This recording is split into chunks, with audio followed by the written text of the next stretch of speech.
Or do you want to rekindle your romance with this stupid guy? Aren't you afraid that Timothy will expose it?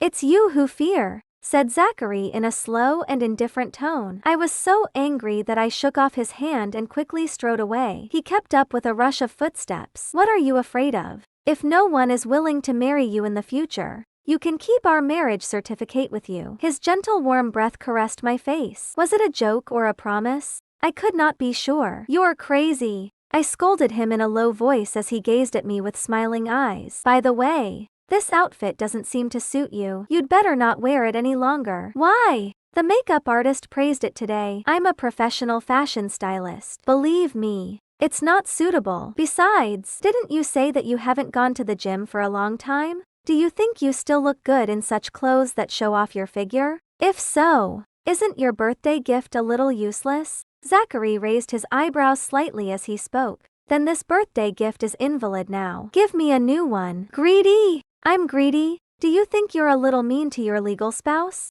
14 Since we were at the TV station, I deliberately stayed 10 steps away from Zachary and ensured no one was nearby before I got into the car. I lay down in the car's rear for fear of being photographed. Ava, will you try hot intimacy with me there? Zachary looked back at me with interest. Cut the crap. I kicked his seat and urged, hurry up and drive. It took him ages to slowly turn back and start the car. At this moment, the car stereo began to play a radio program, of which the theme was musicians. As luck would have it, the protagonist of this episode was Zachary. Zachary J is considered the most popular man this year, the new husband of thousands of girls. But as a music producer, he's well known in the music biz. He owns the copyright of many songs. It's widely known that Zachary's music is a guarantee of popularity. He has written songs for many famous singers. It's such a waste that he has been working behind the scenes all these years. Today, our program will start with the music that Zachary composed in the past. When he was 18 years old,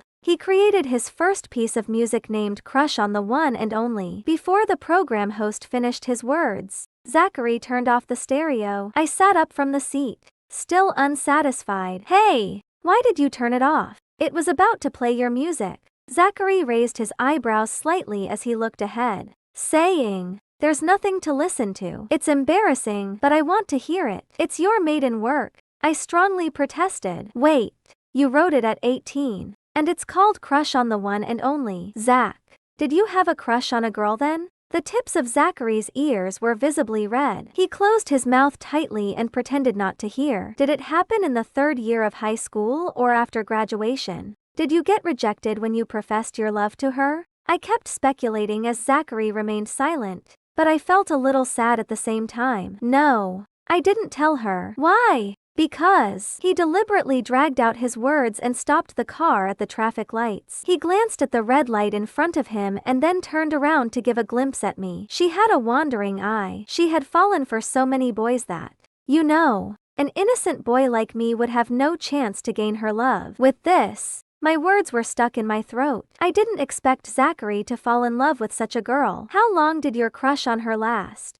The light turned green. I lowered my eyes and asked Zachary as I told Zoe on WhatsApp to recall such a girl in high school. Nearly 9 years. Zachary rotated the steering wheel as I leaned against the car door. 9 years. Zachary was 27 now. I didn't expect you to be so devoted to her. I was still feeling blue when the phone screen lit up. It was a message from Zoe. The girl with a wandering eye. Are you talking about yourself? Back then, your affections changed frequently. If I remember correctly, you almost fell for all the boys in the school, didn't you? I was so depressed that I replied to Zoe with suspension points. Then, I took out my earphones and clicked on the music player to listen to the song Crush on the One and Only. Every note of the song was like a sour bitter orange pill that was fed into one's heart bit by bit. Then, the bitterness in the heart poured out, and only disappointment remained. The moment the car stopped, Zoe's WhatsApp message came again. But there was a boy you've never liked. It was Zachary. All of a sudden, I seemed to awaken to something. Perhaps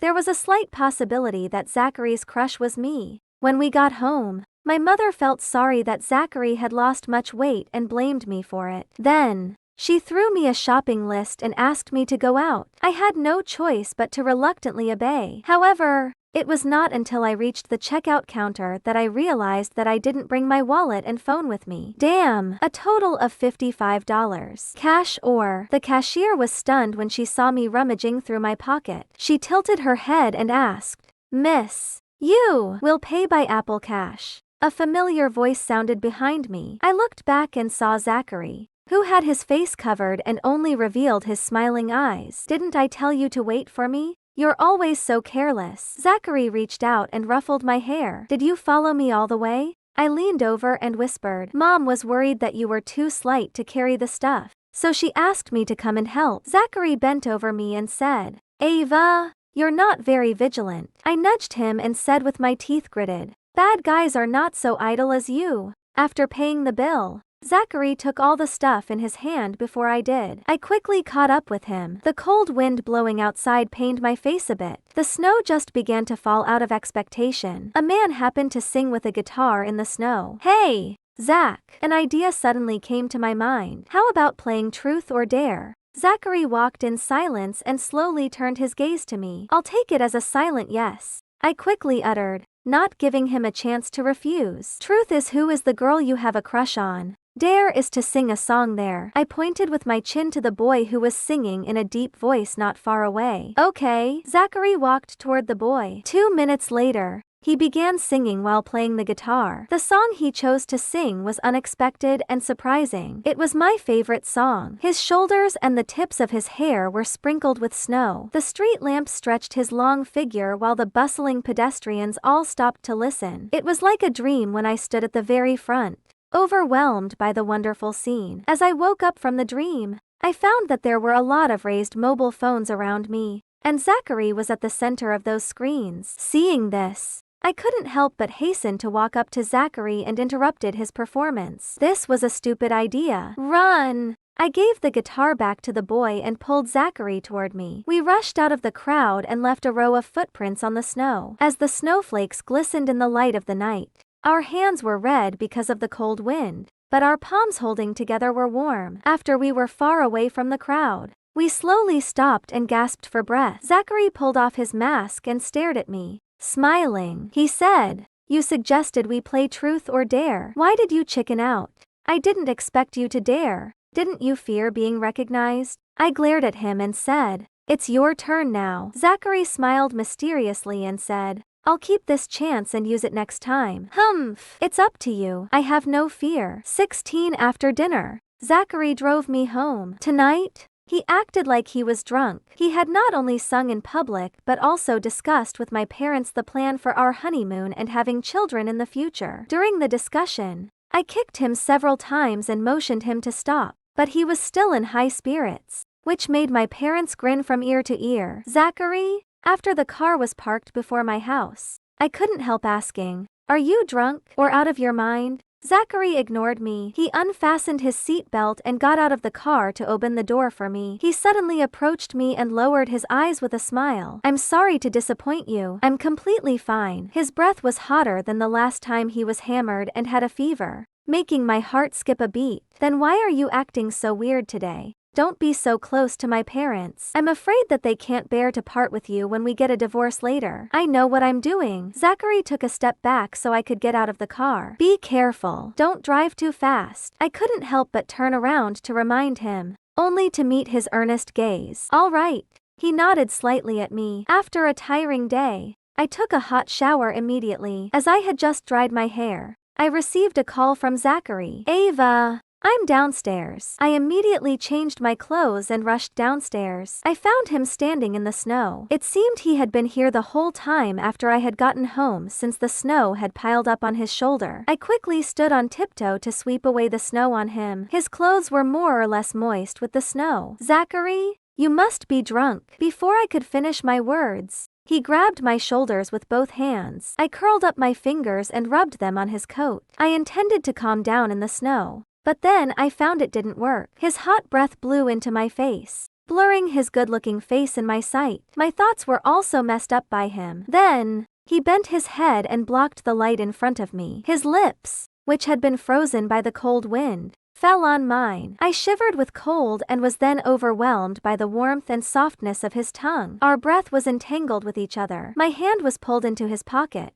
and he slowly put a ring on my finger. At the moment when the passionate kiss ended, I struggled to pull my hand out, but it was held tighter and intertwined with his fingers. His heavy breathing was like a burning fire flaring to my cheeks. Today's dare was only half completed, so it didn't count. As compensation, I'll tell you the truth. It's you. His answer was like a spark, completely igniting my heart. When did this happen? I asked hesitantly. This is another question. Zachary looked at me with a mysterious smile. Stingy. I lowered my head and grinned. Now it's my turn. Truth or dare? Go on. I'm not afraid. Zachary's lips slightly curved into a smile as his eyes overflowed with joy. Truth is, how many boys have you fallen in love with in high school? His words were like a heavy stone, crushing my morale just now. Before I could beg for mercy, Zachary continued. You must tell me the exact number. Don't try to fool me, because I know the correct answer. I was like a deflated balloon, desperately asking him what the dare was. Come home with me,